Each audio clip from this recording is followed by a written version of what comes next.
So the Tennessee Titans hold the #1 pick, and with that, there is so much news, so many rumors, and so many ways this franchise can go. Every day there are new questions being asked, like is it worth it to draft Cam Ward? Should they trade down and get Sanders? And then there were the rumors that Mike Borganzi was not going to let a potential generational talent like Travis Hunter slip through his hands. And then on top of that, the Titans need to revamp their roster, with the team still being on the very front end of this rebuild. So there's going to be a lot of roster transition, there's going to be certain players they are targeting, so I really just want to take more of a deep dive at things in this video as opposed to my last videos and just talk about and break down everything. But before I begin, I would really appreciate it if you would drop a like and subscribe. It only takes 5 seconds, plus you can always change your mind. We are on the road to 50,000 subscribers, and with your support, I believe that we can get there super fast. Alright, so recently Brian Callahan spoke about the situation his team is in with the Titans having the #1 pick, and he said there are 3 things: decision making, timing, and accuracy. Those 3 things are always going to be the first things you look for in a quarterback. If you look for those things, you're going to see a lot of what good quarterbacking looks like. Now, when I heard those words, to me, it seems like that kind of fits the mold of who Shedeur Sanders is over Cam Ward. Because Ward has a lot more flash, he's not really a timing quarterback or anything like that. It's pretty much the opposite of Will Levis. But it is safe to say, what Brian Callahan said is pretty much the opposite of Will Levis and what we saw from him behind center last year. Callahan also had to bring up Joe Burrow by saying this: people had questions about Burrow's arm strength in general coming out. One of the things that makes Joe so unique, and I think you can probably put Shedeur in the same conversation, they anticipate when they throw it. They have the timing and accuracy on top of it. That makes up for the arm strength. Those things are how you make up for maybe not having the biggest arm. I definitely thought it was interesting that Callahan said this, but we cannot rule out Cam Ward. I mean, he's projected to go #1 for a reason, and if you just watch 2 minutes of his highlights, you'll quickly see just how high of a ceiling he truly has. But yeah, I don't really want to get caught up too much with all that stuff.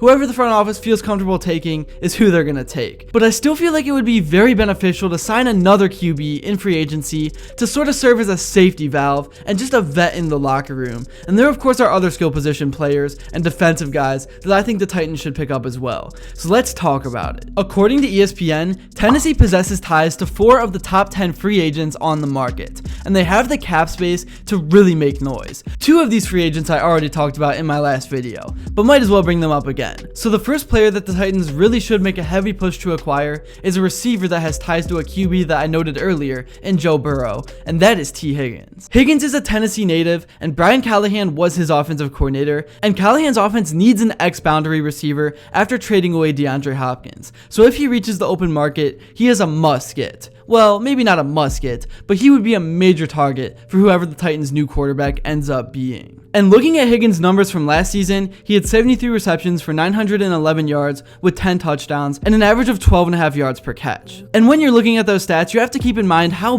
bad the Bengals' offense was over the first few weeks of the season. And then another guy that I really emphasized in my last video is Trey Smith. I'm not going to go too deep on this one because I spent like over 5 minutes talking about Trey Smith in my last video, but he's one of the best offensive linemen in the league. He's still an ascending player, and Tennessee's offense desperately needs an upgrade at right guard. And Trey is definitely a guy who could shift around and play some left guard as well, but he will have a high asking price, a lot of teams will want him, and the Chiefs will probably try to retain him as well, but at the end of the day, they can't pay everyone. Borganzi was asked about what the biggest needs are in free agency this year, and he didn't mince words when he said that the offensive line was going to be the team's top priority in free agency. These were his direct words: "We have some holes to fill on the offensive line, that will be #1. And then just depth level across the whole team right now, creating competition is going to be the biggest thing. Whether it's through free agency, through the draft, there might be a guy that we sign off the street, a workout guy, but we want to build the fronts first, offensive and defensive line, and then build depth along the perimeter." Another guy that will be available, but I view as a pretty unlikely target, is left tackle Ronnie Stanley.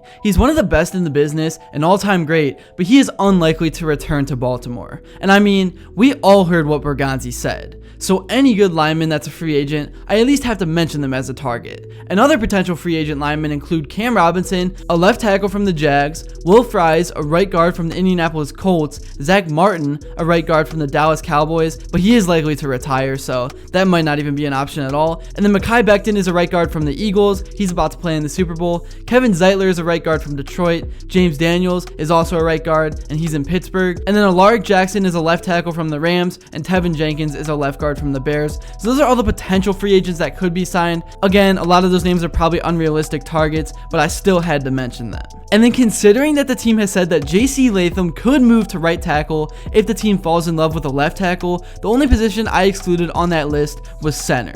Those 10 offensive linemen could all slot in and earn a starting spot with the Titans quickly. And if Bill Callahan gives any of them the stamp of approval, the franchise has the money to go out and get a deal done. This makes perfect sense on paper, but the team has said they'll focus primarily on drafting and developing. So time will tell how much they will actually spend this offseason. However, it is hard to imagine a world where none of the listed veterans are on the Titans roster next year, with another starter potentially arriving via the 2025 NFL Draft. Anyways, moving on, now I just want to get into all the hypotheticals looking at this roster. So don't judge me, I kind of just want to have fun with things, because I watch so much college football, and if you know me and watch this channel, you know that I think there are some really solid QBs later in the draft that could develop and become something. I mean, we saw the 49ers with the last pick in the draft take Brock Purdy, and overall, that worked out pretty well until now. So if I was the GM of the Titans, and y'all may be like, thank God this guy's not the GM, but if I was the GM, I'm trading down 2 or 3 picks, I'm taking Hunter or Abdul Carter,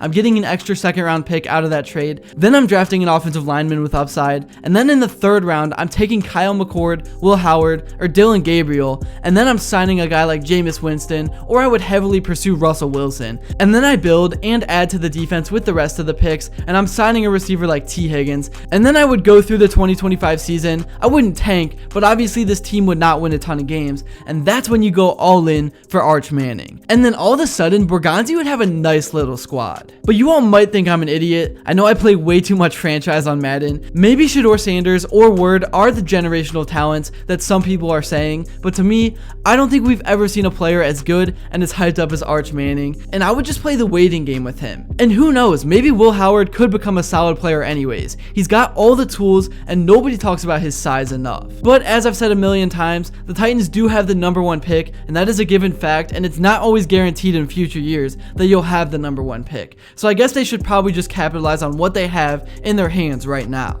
That's really all I have to say for this video. Thank you all so much if you made it to this point, and if you enjoyed it and haven't yet, please be sure to drop a like and subscribe, because your support truly does mean the world. And also, let me know what you thought about this video and what you would like to see next, and until then, I will see you all later.